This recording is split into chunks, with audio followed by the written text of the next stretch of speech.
à tous, c'est Dab pour Ludovox. Donc on est toujours dans les off au Festival de Cannes du jeu et on va parler d'un jeu qui m'intéresse, moi gros fan de jeux vidéo. Donc on va parler d'un jeu sur Wolfenstein. Donc je suis avec Jean-Baptiste et avec Stéphane. Stéphane, je vais te laisser un peu présenter le jeu. Eh ben, écoutez, c'est un jeu basé sur l'univers de Wolfenstein. Le but est simple, c'est une uchronie. En 1946, en fait, les Allemands ont malheureusement gagné la Seconde Guerre mondiale et grâce à leurs avancées technologiques, ont réduit le monde à néant. Donc là, dans ce jeu, vous incarnez un résistant avec des capacités qui a pour but, en étant infiltré dans le QG de l'état-major nazi, de réaliser 3 faits d'armes et ensuite de vous exfiltrer. Pour ça, c'est bien simple. Eh bien, vous avez un personnage avec des compétences spécifiques, des cartes d'action. Vous allez découvrir des secteurs. Et là, c'est un jeu à la fois qui peut être coopératif, si vous êtes plutôt sympa, pas coopératif, voire vachement, on le dira, vachement violent, entre potes. Et en fait, la finalité, c'est de parvenir à réaliser ces 3 faits d'armes ou bien d'être le dernier survivant. D'accord. Sans vraiment spoiler un peu, on reprend complètement le pitch du dernier jeu The New Order. Où est-ce que tu peux nous dire que ça se situe par rapport à l'histoire?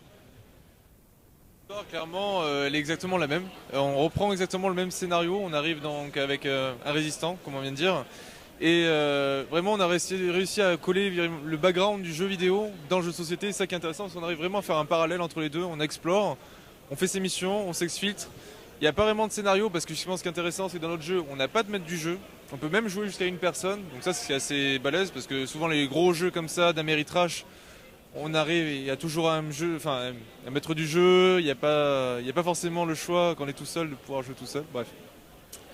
Tout ça pour dire que faut le tester je pense. Tout simplement. Les règles sont toutes simples. On arrive dans le jeu, on n'est pas forcément obligé d'apprendre toutes les règles au début, on l'apprend au fur et à mesure.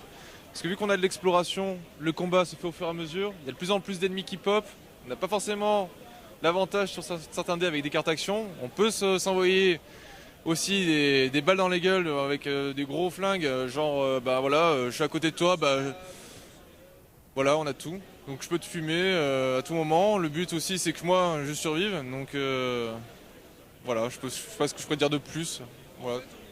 On est vraiment plongé dans le kiff. Là, concrètement, dans le jeu, c'est vrai qu'il nous manque seulement des super illustrateurs et des figurines. Vous arrivez, vous êtes là-dedans.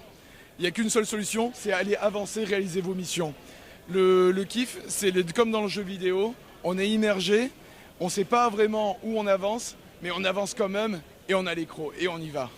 Ouais, à savoir que le jeu c'est un bon vieux FPS des familles, hein, c'est un old school, ouais, on y va et on dézingue à tour de bras des ennemis. C'est que, voilà, on sait qu'il y a Doom qui est sorti et ce qu'il faut savoir c'est que Wolfenstein en fait c'est l'ancêtre du Doom. Et donc forcément avoir ça, cette boîte de jeu chez soi c'est quand même la classe parce que quand même Wolfenstein c'est quand même le petit papa, voilà, le pionnier qui a lancé le jeu FPS dans le monde du jeu FPS tout simplement, le premier jeu vidéo là-dessus. Donc faire une licence là-dessus, c'est la classe, parce que on sait qu'avec ce qui se passe maintenant aux États-Unis, clairement ça rentre dans la gamme du marché américain. Et ici, je pense qu'il y aura pas mal d'amateurs aussi pour jouer à ce genre de jeu assez costaud. Et justement, qu'est-ce que vous attendez de ce off, vous personnellement, auteur de ce jeu? Déjà, de voir un petit peu, enfin nous on a déjà fait tester le jeu, il est rodé, ça fait 2 ans qu'on est dessus. Juste de voir l'accueil des gens. C'est vrai que la thématique est un peu particulière, on est sur un jeu plutôt FPS, on fait le lien avec un jeu vidéo. Donc notre but c'est de ramener à la fois des joueurs, des gamers de jeux de société sur un autre jeu de société un peu Ameritrash et en même temps des joueurs de jeux vidéo vers le jeu de société. Pourquoi pas ensuite les ramener vers d'autres jeux vidéo et ainsi de suite, mais vraiment arriver à mutualiser et à fédérer finalement tout ce qui nous unit, le jeu et puis l'envie de partager, quoi.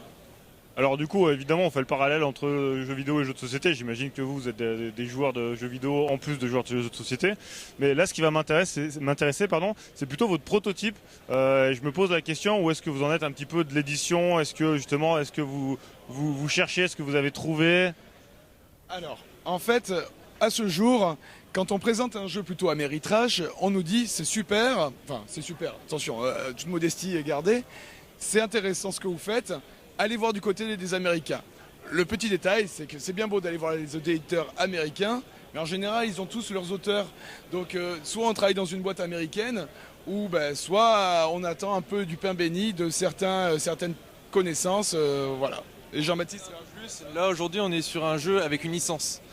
Aujourd'hui en France, il n'y a pas beaucoup de maisons d'édition qui vont s'intéresser à faire de suite la licence parce que les petites boîtes d'édition n'ont pas forcément le financement pour le faire.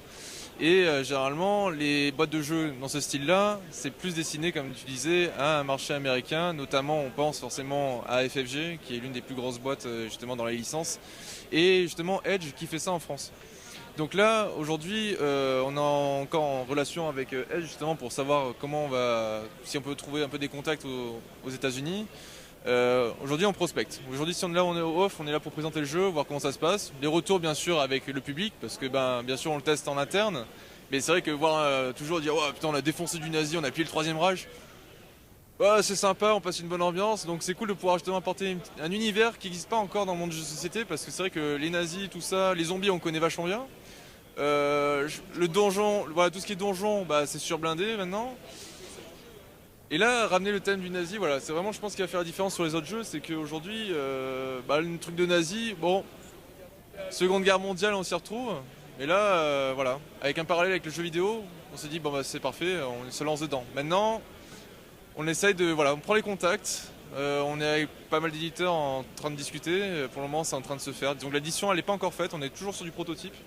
Le but c'est que ça se fasse à terme parce que c'est vrai que là maintenant la mécanique elle est finie. Là maintenant même on est en train de voir nous sur des extensions en plus probable qu'on garde toujours en interne voilà pour pouvoir pas faire justement du Kickstarter ou enfin du crowdfunding pour dire plus parce que Kickstarter c'est quand même un site on va pas commencer à faire de la pub mais tout simplement pouvoir exactement ce serait récupérer la figurine, pourquoi pas proposer d'autres stretch goals on va dire en termes pour récupérer bien sûr du stuff, encore plus de stuff, parce que c'est vrai que c'est un jeu qui a nécessité forcément de la figurine, mais il y a des cartes, il y a des dés, et puis il y a des tuiles, donc voilà, il y a quand même du gros matos, donc c'est pas une petite boîte, c'est pas un jeu familial forcément, c'est un jeu quand même pour les bons amateurs qui aiment bien du gros jeu, parce que même si c'est une mécanique simple, la partie dure en moyenne 1 heure, voire 1h15, 1h30 si on arrive à 5 joueurs. Le jeu se termine jusqu'à peu près 6 joueurs, donc voilà. Donc c'est tout simplement. D'accord, merci à tous les deux, c'était cool pour cette présentation. Je vous souhaite vraiment bon courage. Moi honnêtement c'est une franchise que j'adore, j'ai grandi aussi avec Wolfenstein 3D, j'en ai fait un paquet au long de ma longue carrière de gamer jeux vidéo. Donc voilà, je vous souhaite bon courage et je vais rendre en tête, c'était Dab pour Ludovox.